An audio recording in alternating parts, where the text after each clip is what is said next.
Yep, now we're good to go. All right, so welcome to Angular 2 testing. What we're going to talk about today is, well, a little bit about me. I'm the CEO of Breebug. I've been developing for 20 years, really been focused on JavaScript-based solutions for really about the last 7 years, really noticing how the web's been changing. I grew up through the Microsoft stack, starting on VB4, just some really old school stuff. And anymore, I spend my time helping teams work on either Angular 1, Angular 2 projects, and just kind of bounce around and help. So, what we're going to cover tonight is unit testing and what we call integration testing. Not traditional integration testing, something that we call component integration testing. And we'll get into why we do this and whatnot. So, the first question is why test? Well, if you're really asking yourself that question, I got to think you're probably going to have a lot of problems in your code. So, what we find with testing is even the best thought out code written by our best senior developers, we find bugs. It's small little logic errors. One of the things I was reading an article the other day about reducing interruptions. That by task switching, we think we can multitask and we can do all this stuff, and we really cannot. And what happens is we lose brain cycles and we start to lose focus, and then we start to write bad code. And little things can start to introduce themselves, and over time we start to have little things just pile up, and we start to create apps that are really, they're not dependable. So by spending just a little bit of time writing tests, I can do it once and not have to constantly regression test the entire app to make sure that, when I made this one little change, I didn't break the whole world again. So who's had it where they've made a change to fix a bug to only break something else over here, and then they fix that bug to only to break something else over here, and it's like chasing your tail. That's really the idea behind this type of testing. And obviously Angular was designed with testing in mind. So what types of tests should I write? There's lots of different choices. I could be writing unit tests, integration tests, end-to-end tests, negative tests. There's all sorts of different approaches. What we look at is how can we keep this really simple and make sure that we're getting the best possible code that we can. So as I was looking at it, it's like, how do I describe unit tests? And so I looked up the definition. So level of software testing where individual functions or methods of a software are tested. I don't know why they worded it that way. The purpose is to validate each function of the software performs as designed. So instead of testing a whole bunch of things, it's really, let's test one function at a time. Let's make sure all my logic is solid. So kind of dig in here a little bit. So how do I set up a test? So you got to start to make a few choices here. Am I using Jasmine or am I using Mocha? And there might be reasons why you want to use one versus the other. Mocha offers stuff like you can do for asynchronous operations, you can do a done callback. Most what we're seeing right now is in Jasmine. Right now, the Angular CLI supports Jasmine directly. It works really, really nice. However, it's your preference. You don't have to stick with one or the other. You can wire it up with pretty much whatever you want. And what that's going to give you is that's what's creating your describes and your it blocks. It's giving you your structure, your framework of how you're going to write your tests and organize it so you don't just have one big blob of mess. So then we get into Karma. Karma.js is a test runner. It doesn't really care what you do, what you choose. It allows you to configure, though, how do you want to see the results? Do you want to use Jasmine or Mocha? Do you want to use Istanbul? Do you want to get code coverage? Where are my files located at? And that's actually all controlled by Karma, the Karma conf.js. So Karma is the test runner. It's going to use that conf file to load up the tests and run them as you've indicated that you'd like them to happen. And then the other thing is code coverage, and why might that be important? So code coverage, very simply, is understanding, hey, have I hit every line of code in my function? And have I tested both sides of every if statement? And even if there's an if and there's no else, am I checking to make sure that I'm testing a true condition where it's going to fall into that if? And am I also testing the negative side of it where it doesn't pass that and it's actually not going to go into there, and making sure we're still getting the results that we want. Yeah, guys, you can bring, there's chairs here. You can come on up. Oh, didn't want to do that. There we go. All right, so here's a base test. And what I did here, I went ahead and generated a component. So all I did is I used Angular CLI. So I do ng space g for generate component and then my component. So I created this component here, and what we're looking at here, we'll look at this one here. This is the spec file that it generates. So this is really, really basic. There's not a lot to it. However, it gets you at least a base point for what your test should do. And actually, I'll suggest to you that when you get this test to run, and especially once you've designed out my component, it's going to tell you a lot about whether or not you have all of your modules pulled in correctly. Are all your dependencies available? Because it won't pass if this doesn't. This test here will not pass if you don't have everything pulled in correctly. So that's the same code over here. So we'll kind of cover this just a little bit. Really, the things that are significant here is test bed. The test bed is really what configures the tests. It's actually going to create a dynamic module, and it's going to be pulling in all the pieces that you need. The by here, this is actually, we'll see what this is used for a little bit later. Same with the debug element. It doesn't really fall into what we're going to do for unit tests. However, these are more for what we'd use for selecting elements and being able to click on HTML. And that's what we call our component integration tests, which we'll cover in the second part of this. So here you can see we've got our test bed call in a before each. So do you guys understand describes? Describes basically create the overall structure, and then each of the its are your actual tests. And then you can have as many before eaches as you want. You can have describes within describes and continue to layer your tests, if you will. And then you also have the ability to start sectioning off tests by saying, I want to do an F describe. So I only want to have tests within this describe block run. And actually what really happens there is it'll run all describes that have an F describe. So if you have, if you forget to kind of clean them up, then those will, you'll have more tests running than what you might think. So here, the first before each, and this is going to run before each and every test, is we're going to go ahead and configure our testing module. So notice we're not doing this outside of the before each. We're actually cleaning up every single time. We're getting a fresh component that's untouched and gives us now an opportunity to start working with it. That's important because if we have leftover stuff from our last test, then it's going to come into the new test, and you're going to get really bizarre results, unexpected results. So in our case here, all we're really doing is we're just declaring within our dynamic module that's going to be created, we're declaring my component, and then we're calling compile components. At that point now, the test bed is closed. That dynamic module is closed and is now ready to, it's pulling in everything. We go into our next before each, and this is where we're actually going to start firing up our test. So what happens here, first we're going to get an instance of our fixture. So we're using our type here. We use our test bed create component. And this is, from my understanding, this is just creating a reference to the component. It's not actually even an instance of the component. And the second line here that we're doing is we are calling fixture component instance. This is what's actually, I believe, firing up our constructor at this point, and we now have an instance of our component. And then we'll talk about this fixture detect changes. This is a really interesting thing here because interesting things happen, and we'll talk about one of these with the gotchas. So the first time I call this, ng on init will fire. If we implement that interface, that code will fire. So one of the other slides we'll see here in a minute, often what I see with new developers that are writing tests for the first time is they're calling specifically component.ng on init.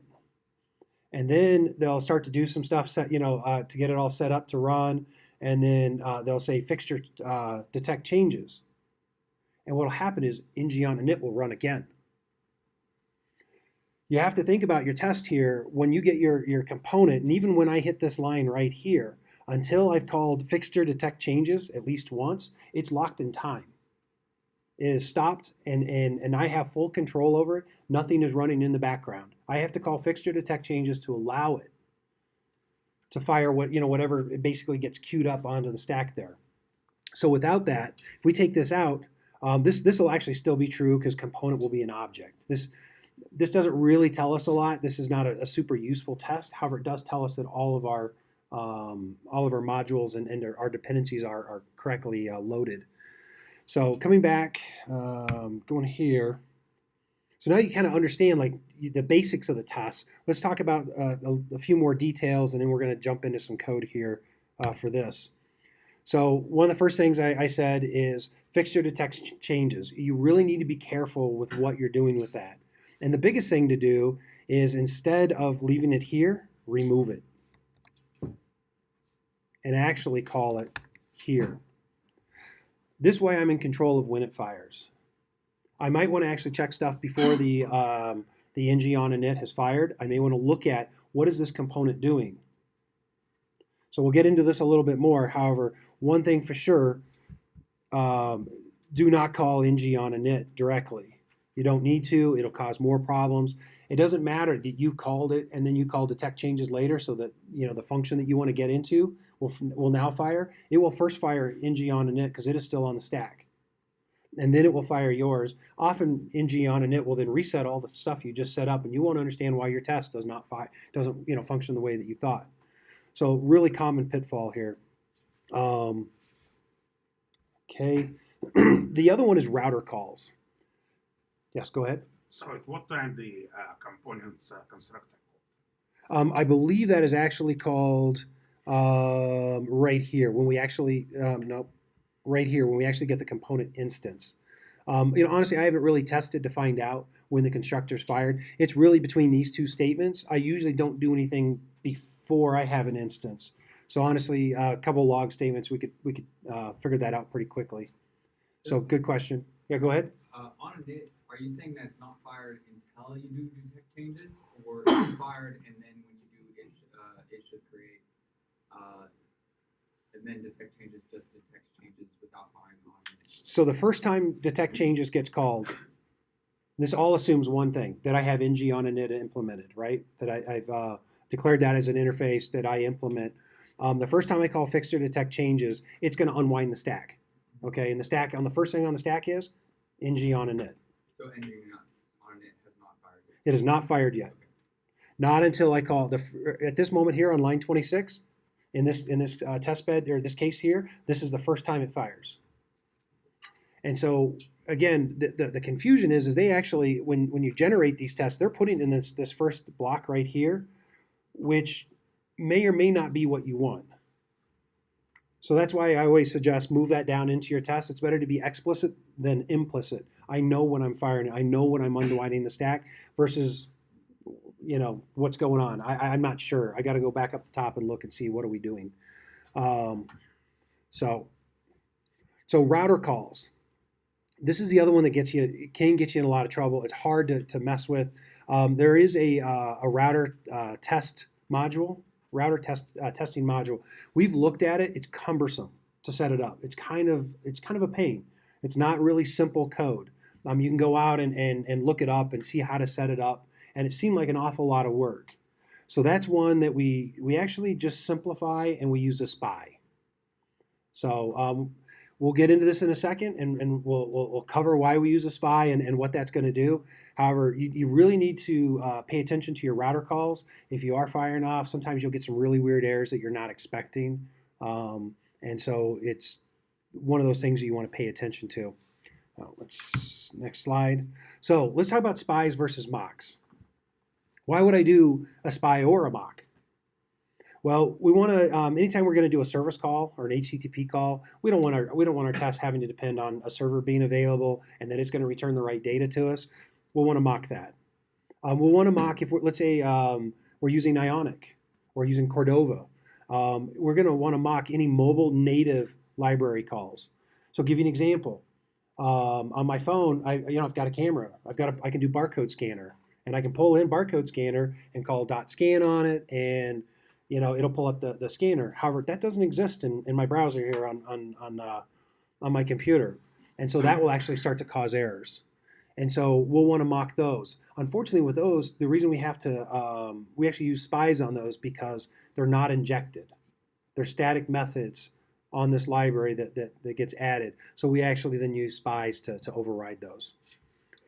Router functions, we're going to want to use spies on. Any long-running processes, anything that we want to isolate from outside, like outside function calls. So if I'm working on function A and it's calling function B, and I don't, really my focus for this test is, does A work? I don't really care about B. I'll write another test to test out B. So I may then want to use a spy or a mock to basically eliminate that guy so he doesn't actually do anything. And the really nice thing with both of these is I control the return values. So instead of having to set up magic data or create the perfect scenario so I can hit this one if block and I can get into that area, I don't have to do that. I can just use a spy or a mock so that I can return the right data so that I can get into that area. Okay, so SpyOn. SpyOn is part of Jasmine. It works really nice. It's just native. It's right there for you to use. Literally, it's as easy as saying SpyOn, and then I give it, let's say I'll give it my component, and then I give it the name. So if I wanted to do ng on init, since we've been talking about that, I could spy on that, and that would actually, just by doing this alone, I eliminate the ng on init call, that function, and now it's been replaced with a spy. Now if I want to have it spy on it and still call, I can do then and call through. Now, in this case here, what I've done is I've replaced ng on init with a spy function, and that spy function just wraps the old ng on init, and in this case here would call through and go into it.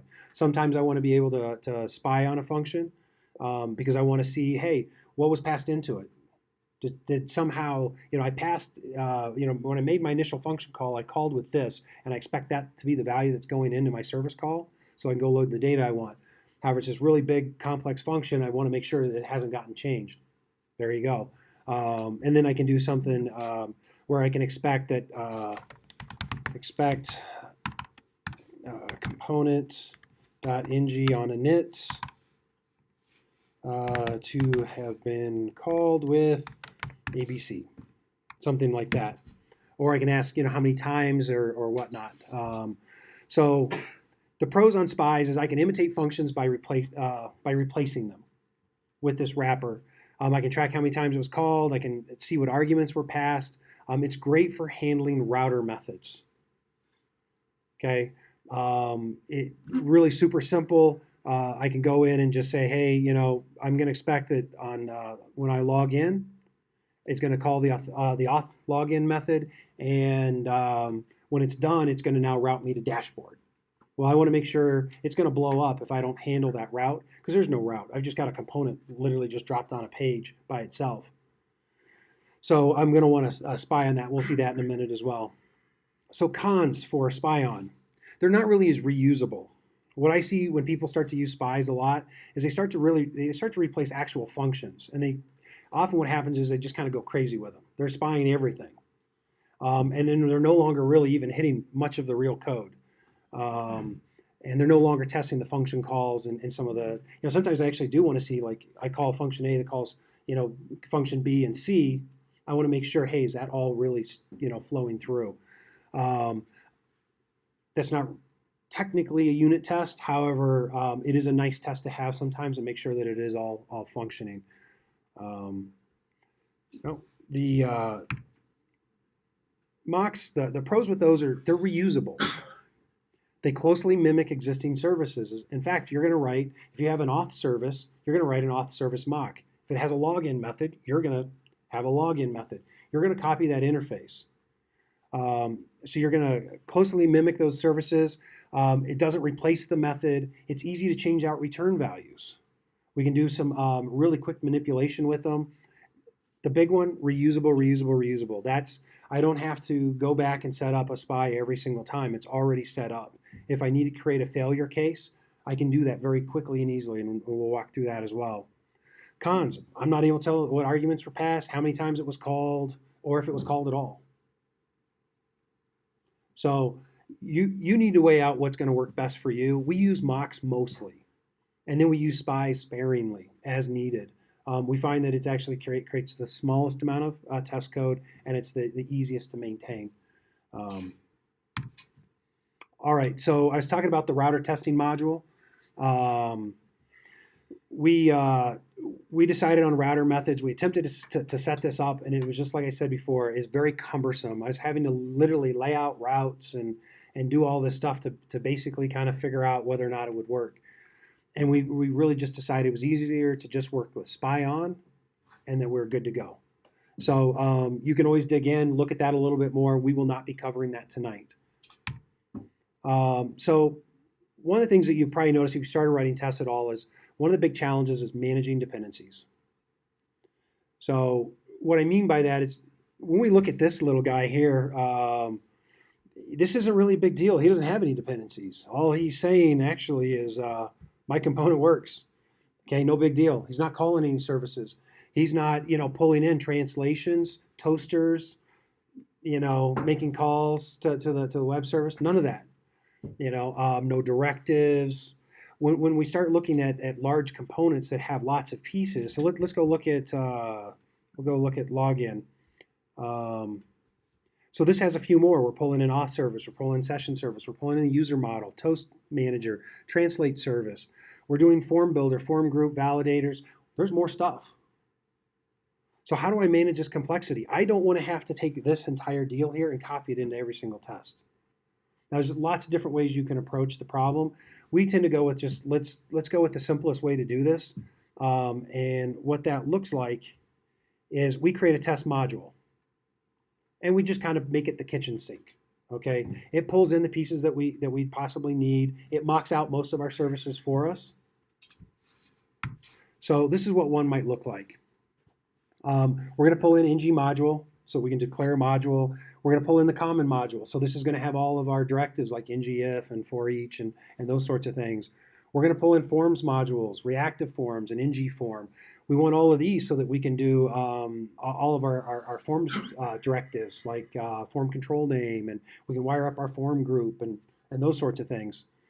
Then we get into translations. We need to, since all of our function or all of our components in this app that I took this from all use translations, well, I'd have to go set translations up every single time. Instead, I want to set it up once and be done with it, and it'll just work.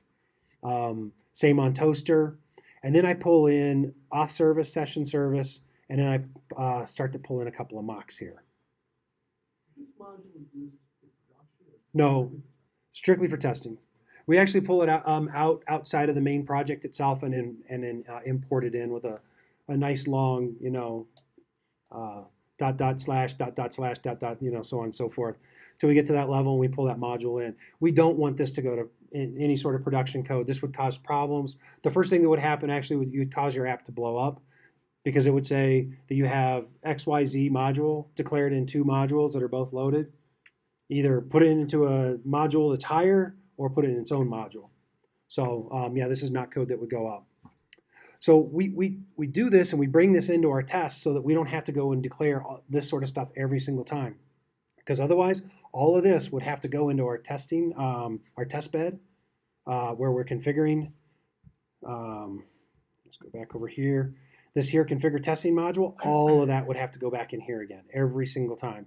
Now you could actually start to create test modules that are, for my component, test.module.ts, and you could get this down to just what my component needs and what its actual dependencies are. That's definitely an option. We chose not to. However, you may see a use case that you want to actually get it down to more of, I only want to load these specific pieces and not inject anything that's not part of or required by this module. That's definitely more of a purist approach to it, and definitely has its merits. All right, any questions so far on this? Yeah, go ahead. Would you bring that in by importing it there in the test configure testing module? Is that how you bring in your test module? So the question is how we'd bring this in. Give you a really good example right here, test module. We're pulling it in, and then on our imports, we're pulling it right there. So again, this is in lieu of a big stack of of imports and declarations and so on and so forth. So let's see So is here. it injected? That is, if you're in production, that's still in the code. But is it, it's basically, it's not there if it's a production environment. It's not being loaded in production. Right. It's only for testing. So, and I can But still what have, if I you can still have that the, in the, it's a dependency, but it's basically, because you don't wanna have to change the code every time you're gonna have a test environment versus a production environment. You still Mhm. leave it in there as a dependency, but it's not implemented, right? so the reason why you're not going to see a problem with it is, as long as you follow a basic rule, is anything that's production code, you don't import that module. If you import that module, you're going to find out very quickly that you do have it imported, because it will cause lots of problems No, I for you. understand that. So it can be there. It can be even part of the package and ship up. However, I believe part of the Webpack stuff is only pulling from particular source files, source folders, and I can prevent that from going up with it. And it's also yanking out all the spec files as well out of that production code. So nothing should be importing it. As long as you follow that rule, you're fine. Like anything else, if you break the rule and you start to import it, your results may vary. Yeah, so what I'm thinking is dependency injection. You always have a library that you inject, and in this case, it looks like you would still inject that dependency, but it may be basically a no-op.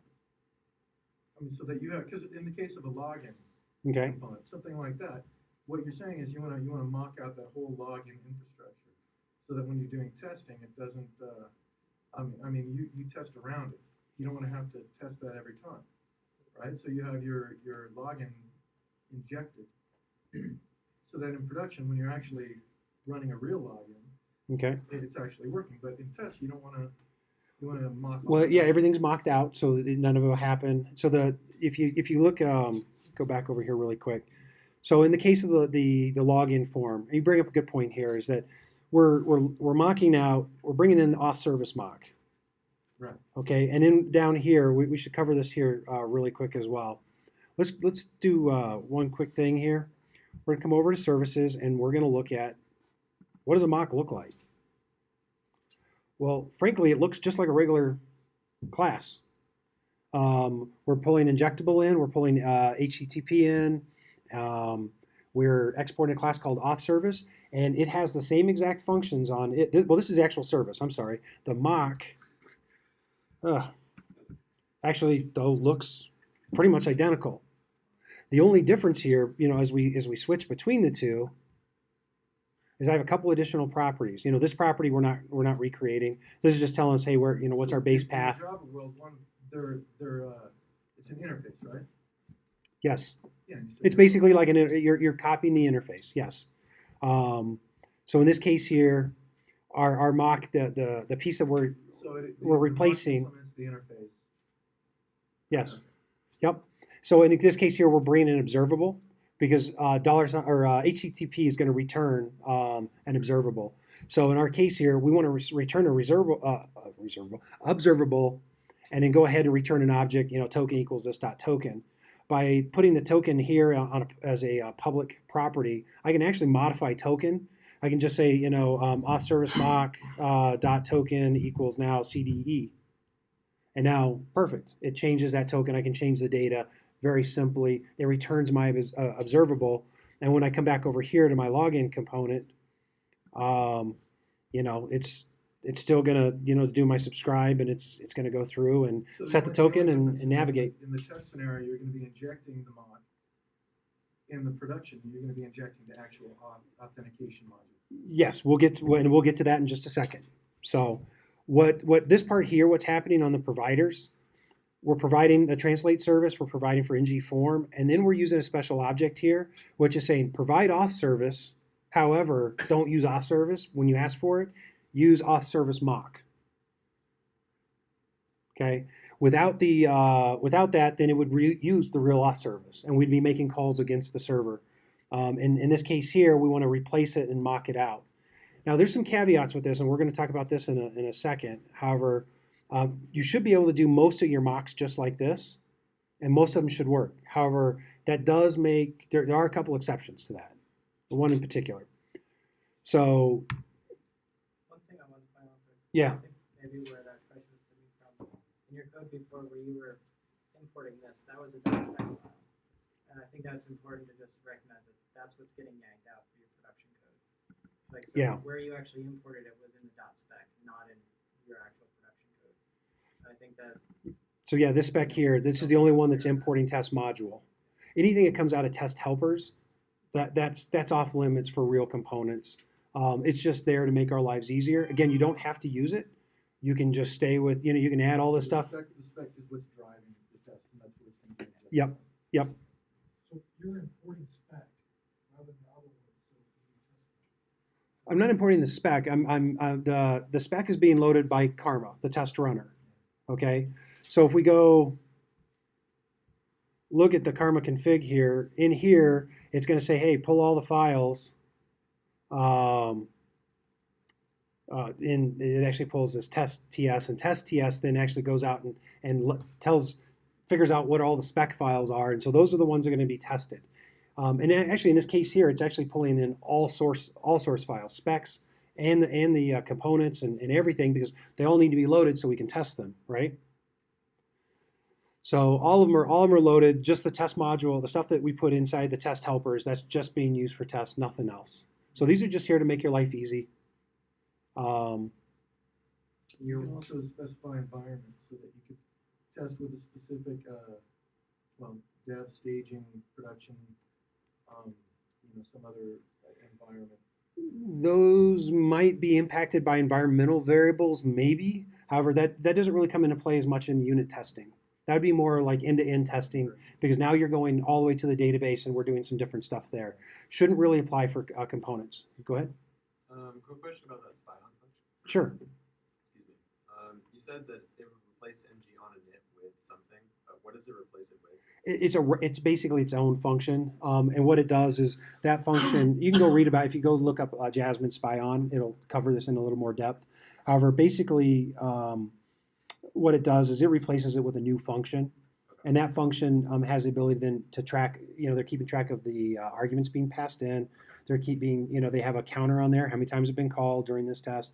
Those sorts of things. So it's like exposed to the expect API. Exactly. Okay. Yeah. Well, it's actually exposed from. Because what happens is, so you make a good point. When we did this over here, on the spec, we went ahead and we put a spy on component ng on init. This is what gets now replaced with that function, and now this function actually has a property or function on it that exposes that, so we can test and see what it was called with. Okay. So does that make sense? Yeah, it does. Okay. how do you actually decide in this method what's returned? Where do you, like you mentioned, basically here you're replacing it with something else. So I can use, I believe it's, and this is where spies, I can do return value, and I can go into the whole return value piece. Why we don't like these is because we end up then with a whole bunch of these spy-ons everywhere throughout the entire test suite. And then if we decide we're going to change how it works, I'm not going to go change it in all these different spots, versus on a mock, I can change it in one spot and we're done. I can change those return values very, very easily. So again, it comes down a lot about preference. Yeah, go ahead. Can you give a short explanation of what spy on is? So that's kind of what we've been talking about. It replaces a function. So it takes your function, in this case here, component, ng on init, and it replaces it with a new function that tracks how many times it's been called and what it was called with. Makes like a shadow function. Basically, yeah, and a wrapper, yeah. And if you do things like, and call through, then it's going to then turn around, it's going to collect the data that it needs, and then it's going to turn around and call your function in the context that you're in. So that's basic. It's kind of hard to get your head wrapped around until you get. The idea of mocks versus stubs. Have you heard? Do you understand? Or haven't used stubs in a long time, so I'm not. Okay, that's the same idea. Then. Same basic types of concepts, I believe. So mocks versus stubs. Yeah. So the main thing I think here to really take in is that we really recommend using the mocks because they're reusable. You're going to reduce the size of code. It's going to be easier to maintain, especially when you make changes. So, all right, let's get back to this. We still got a lot of stuff to cover here. Test layout really quick. Really common thing here is act or arrange, act, and assert. So if you follow this basic pattern, and we literally have our developers put these 3 comments in every single test, and what we find is this, is that if I do an arrange, and then I act, and then I assert, and then I have the temptation, hold on though, now what if I do this though? Now I want to act again. Now I want to click this other button. That's a new test. So by following this structure helps really remind developers, let's keep our tests small and concise, and that we're not, bolting on more and more stuff until finally we've got the mega test, which looks great, except for when it fails and we don't know really which part of it's the problem. Versus if we write really concise tests, we're able to quickly figure out what's going on. All right, so now let's look at some real tests here. We'll get into login spec, and then before we do this, actually, let's come over here. So here's our beautiful little form. Okay, very standard login form. There's really nothing special going on here.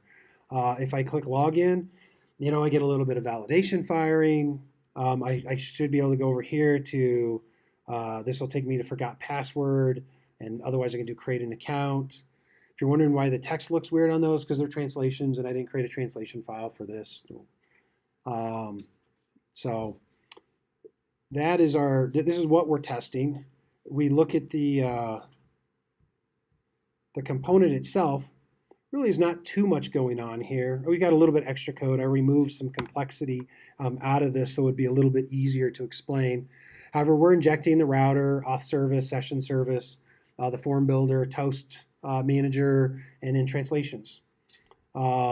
When we initialize, we want to destroy any service, or I'm sorry, any session that we might already have that might be lingering, create a new user, and then we go ahead and create our login form. And the only other method we have here is login. We turn a public variable on called show errors. We don't want to show any errors until they've at least clicked the submit button. You may or may not want to do that. You might want to show validation earlier. You get rid of that and change your HTML a little bit. However, if we have a valid form, we're going to call login. If it passes, we're going to take the token and we're going to put it on the session service, and we're going to navigate to dashboard. Otherwise, we're going to show a toaster saying there was a login error, and we're going to destroy the session again, just in case anything got accidentally set. Otherwise, if we don't have a valid form, we're just going to show invalid form toaster. So in this case here, when we're writing our spec, we went ahead and configured it. We pulled in imported our test module. We go ahead and declare our login component.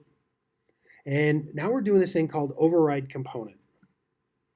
And this here is a really useful little function that's not overly documented. You don't see it a whole lot.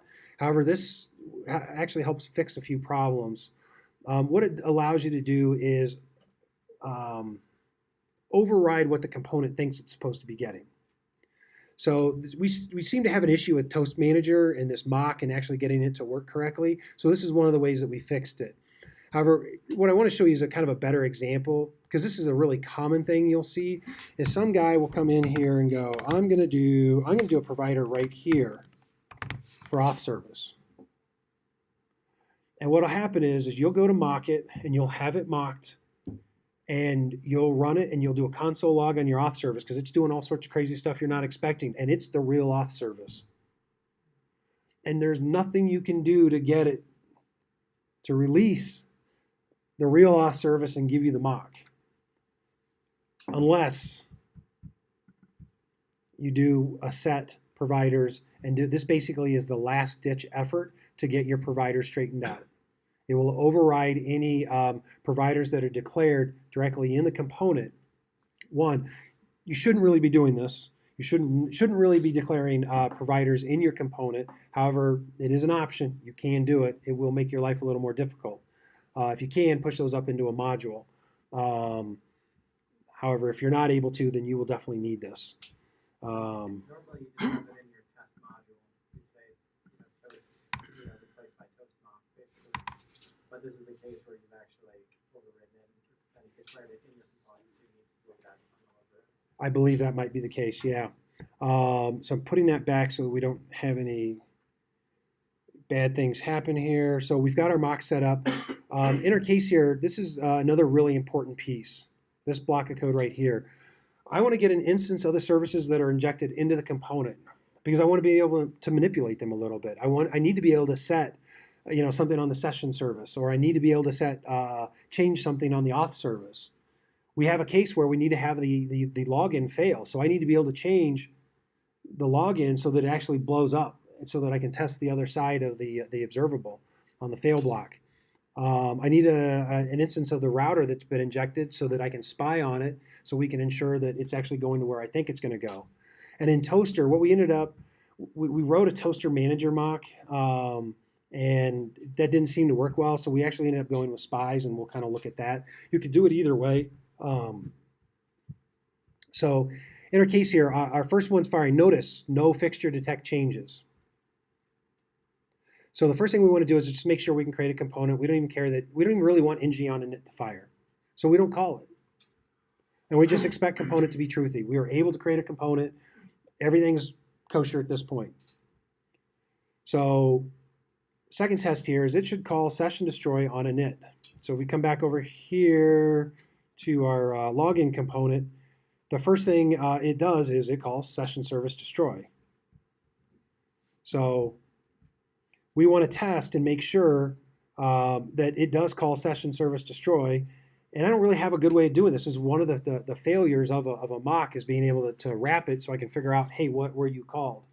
Now I could probably put something into our mock so I could figure that out and put a counter on it.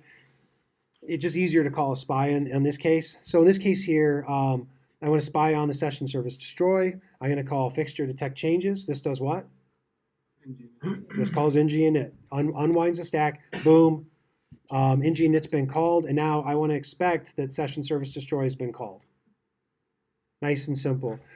Interesting thing here, when we started writing this, we're like, well, we should set some stuff on the session service and then make sure that it actually removes it, right? That seems like a good test. Yeah, for the session service, not in this component. Keep that in mind. If it doesn't belong to this component, don't test it. Test it in the other component. Otherwise, whose responsibility is it to test? And you're going to end up with redundant tests all over your specs, and instead test it where it belongs. Literally, we started down the path when we were doing the initial training on this, and it was like, oh yeah, hold on, scratch. We're not doing this. We're not testing that service in the login component at least. So form should be invalid on init. We're calling detect changes. First thing we're doing, and we want to go right to the login form. Valid should be false, and a little message should not be valid on init. We have a second describe block. So this is where we start to place a little structure in our tests. We want to be able to take our tests and organize them a little bit better. Otherwise, what happens is, and literally, you will end up with spec files with 1,000 lines of code in them, and they start to become a little unwieldy. It's a lot of code. Break them up, if you can, into some smaller describes. You can also, inside of this describe, I could do another before each. I can have whatever setup I want for this login method if I wanted to. So in this case here, I want to go ahead and immediately on the arrange, just go ahead and detect changes. Go ahead and let's allow ng on init to fire. I'm going to go ahead and set up a spy for toaster error. I'm going to call component login, and then we're going to allow that to unwind. So otherwise, if I just call this and I go straight to here, this will be false. It will not have fired, because technically the login will not have fired. We will not have. Actually, in this case, that's not totally true, because nothing that's happening at this level here is actually asynchronous. So we could actually technically take this out, and it would be okay. It would still pass, because what's happening, it's an invalid form, and it's just hitting an if block, and it's going to show a toaster. However, that toaster actually technically is a observable, so it may or may not fire in time to catch this. So hence why we just kind of leave it there. All right, our next test should navigate to dashboard on a successful login. In our case here, we want to get ng init out of the way. We're going to go ahead and set our token to undefined. Up above, we set up a user with a username and password. We did that up here. And we go ahead and set those, and we call detect changes. This allows those values to actually get set and actually allow Angular to deal with the fact that it has new values and update form groups and the validation, whatnot. We're going to go ahead and set up some spies. We're going to spy on the router navigate, and we're going to spy on the auth service login. I just actually put this in here so we could actually at least see a couple examples of spies. In this case here, I'm not actually doing anything with it, so I could remove it. It has no purpose. I'm not doing an assertion on it, so there's really no need to have it. So in this case here, we have a valid username and password. When we call login, it's going to be valid, and it's going to call the login. The mock is going to return a successful deal, and it's going to come back with ABC. And so in our case here, show error should be true. Session service token should be auth service.token. Again, this is no longer pointing to the auth service. It has now been replaced with the auth service mock. Auth service mock has a property on it called token. Very easy. I don't have to put a bunch of data in there if I want to change stuff around.